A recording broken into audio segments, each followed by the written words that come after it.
Hey guys, what is going on? Welcome to video number 5 in the 30 for 30 business lessons in 30 days challenge here at Entrepreneurship. Well, I look like a mess. I just got back from the gym, so that's probably why. But uh, it's Friday, Memorial Weekend. You're watching business videos on YouTube rather than going out and getting drunk at the lake like most people seem to be doing. You're in a good spot. So if you're brand new to the channel, be sure to go down below and subscribe and then hit that bell so that way you get the notifications because we are releasing new videos every day for the next 25 days here on this whole 30-day challenge.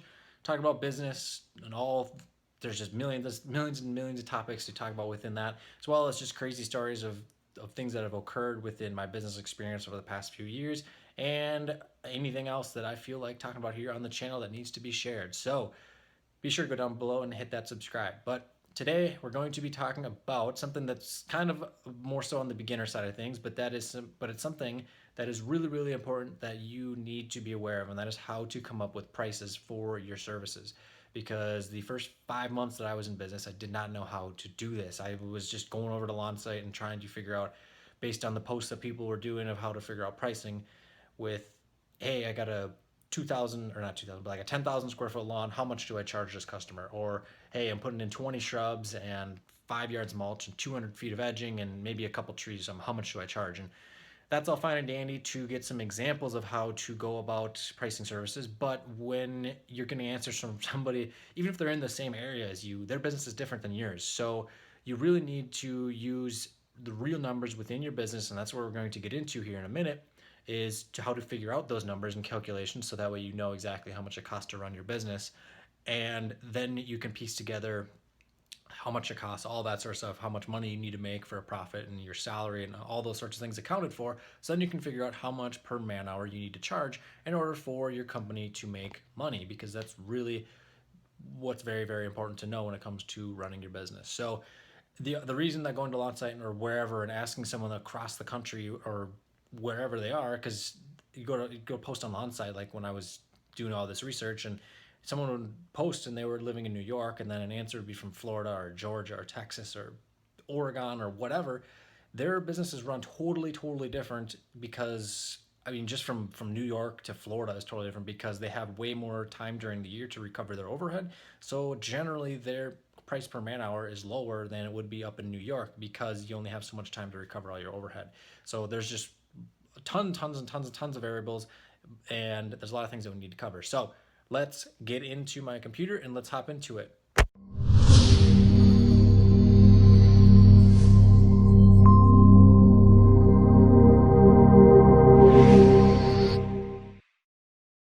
Alrighty, let's start breaking down pricing and figuring out how to do this for your business so that way you're set up to be profitable and will have all of your costs covered. But first, we got to debunk the myths that are out there, because it helps people, and I know people are coming from a helping standpoint, but this can be worse than actually helping. But the old industry adage of the dollar per minute when it comes to mowing, or $15 a square foot for a patio using whatever paver you're using, or multiply your plant material price by 3, and then there's your selling price, and there are a whole bunch of others like that. And it's really no different than throwing darts at a dartboard. This might be a little bit of a shocker, but hey, the business world operates on cold, hard numbers, which is how you arrive at your pricing per man hour. Coming up with a price for your services is a really simple process. You don't make just a mystical wish like Harry Potter and then poof, you decide to mow 10,000 square feet of mowing is $50, or 9,000 square feet of sod is $3,000 installed. And there are a lot more things that go into it.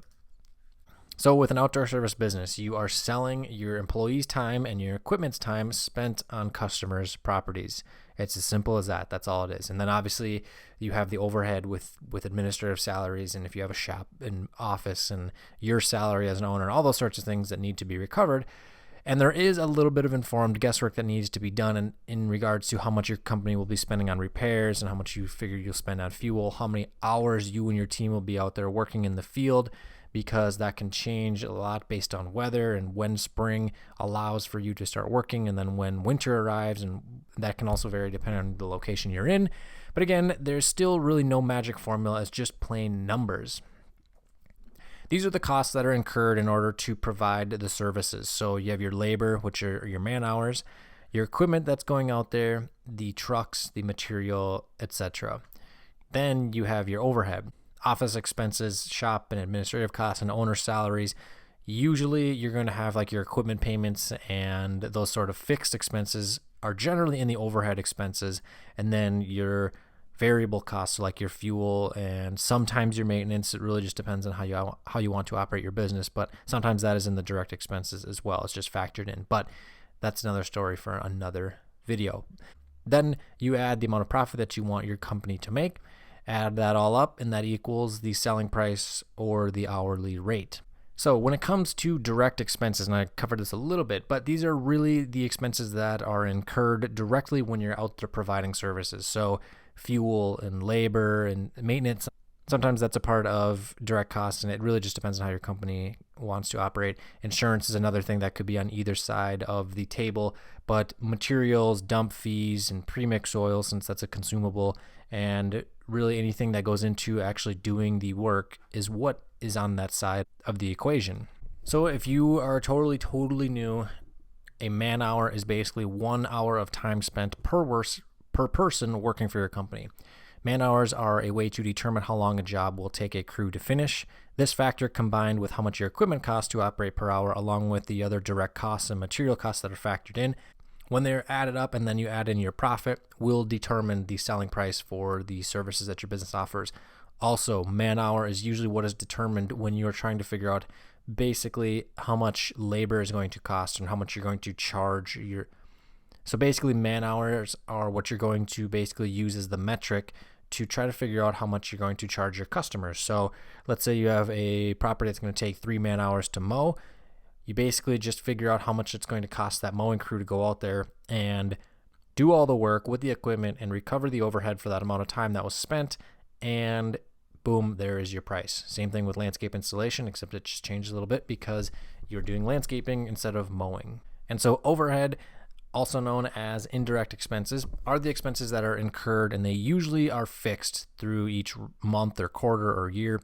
These are like your office or mortgage payments, general liability, taxes for like your property if you own property, salaries, equipment and truck payments. Those are just some of the examples.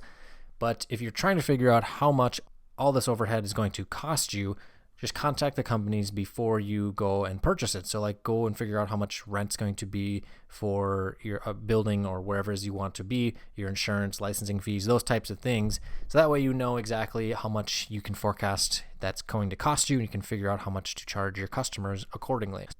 You may have never heard the words incurred overhead before, but basically that refers to how much of the overhead was recovered from that particular job. So for an example is if a company's overhead for the year, say 40 grand is what they need, and this is just a total random number, but then you have 2 employees out there working and they each work 1,500 hours for the year, totaling 3,000 hours. Each hour that these guys work, $13.37 of that revenue generated per man hour must be put towards the overhead expenses. And how to figure that out, you just take your total amount of overhead for the year, divide that out by the 3,000 hours, and that equals the $13.37. This is why a company in Florida can charge a bit less than a company in Maine or in Canada, where it's winter for the good majority of the season, and we're just talking about landscaping or lawn care services, because in Florida they can work 2 or 2,500 or 3,000 hours or whatever the number is per guy for the year, whereas in Maine you can only work probably half of that. So that is one of the biggest reasons to why pricing is so much different across the country.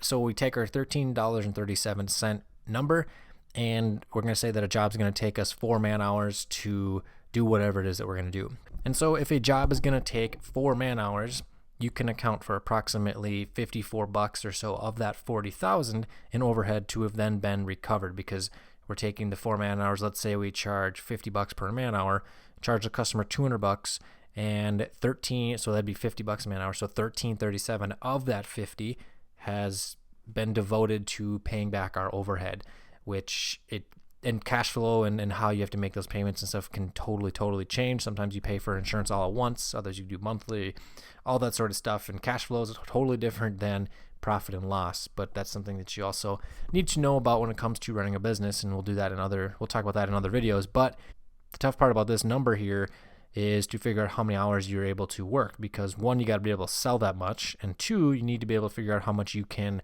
forecast your guys are going to work over the course of the season, because there are things like weather that can throw curveballs in it, and well, that's pretty much one of the biggest factors is the weather and when winter is going to arrive. So you want to make sure that you are forecasting out a fair amount of numbers and maybe even estimate on the low side in case winter arrives early or spring doesn't arrive until a month late. So that's something that's very, very important. You got to be aware of. And so now the most important part of a business, which is profit, the money left over after all the expenses have been paid. And it is what a company must have in order to expand its operations, pay bonuses to employees and owners, pay off debts ahead of time, and a whole sorts of other things, and all sorts of other things. And it's also the number that you'll have to pay taxes on. So you profit $100,000 in the year, you're going to have to pay about 40 grand of that in taxes. And that's just a number throwing it out there, but that's usually right about what it is. I believe it's about 40%. But after all expenses have been accounted for, including an owner's salary, the standard margin for a green industry business is about 10 to 15%. And this can really vary based on the revenue range that you're in, how many employees you have, and what services exactly that you're offering. Margin is going to be significantly higher those first couple of years when it's just you and one or two employees, because you're still working out in the field. Part of your salary is generated because you're out in the field, and there's less expenses because you don't have as many employees. So be sure to know that and be aware of that as you grow your company, that, hey, margin might be 50% in year one, but in year 2 or 3, when you start hiring a bunch of people, it's going to drop significantly. But you make up with that with the ability to have a crew go out and do the work, and you don't have to. You can be focusing on meeting with clients and selling and doing all that sort of cool stuff that moves the business forward, rather than doing the labor, unless you really, really enjoy doing the labor. Anyway, that is a breakdown of how to figure out how to price your services. If you like these kind of videos, be sure to go down below and subscribe. Hit the bell for notifications. New videos every day for the next couple weeks or a few weeks. And if you have a question about pricing or anything of the like, be sure to leave a comment down below. So this has been Matt with Entrepreneurship. We'll see you tomorrow in the next video.